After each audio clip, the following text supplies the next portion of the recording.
Welcome back to another delicious recipe. Today, I'm going to show you how to make a mouth-watering burnt cheesecake. Let's get started by preheating the oven to 400 degrees Fahrenheit. In a mixing bowl, combine cream cheese, sugar, flour, and vanilla extract.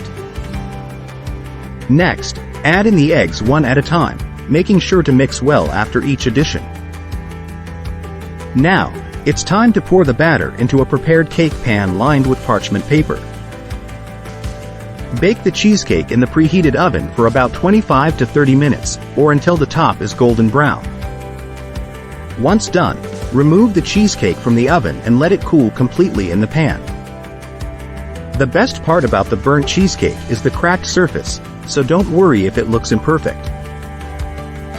When you're ready to serve, simply remove the cheesecake from the pan and slice it into beautiful wedges. Garnish with powdered sugar or fresh berries for an extra touch of sweetness and enjoy. This burnt cheesecake is creamy, rich, and absolutely irresistible.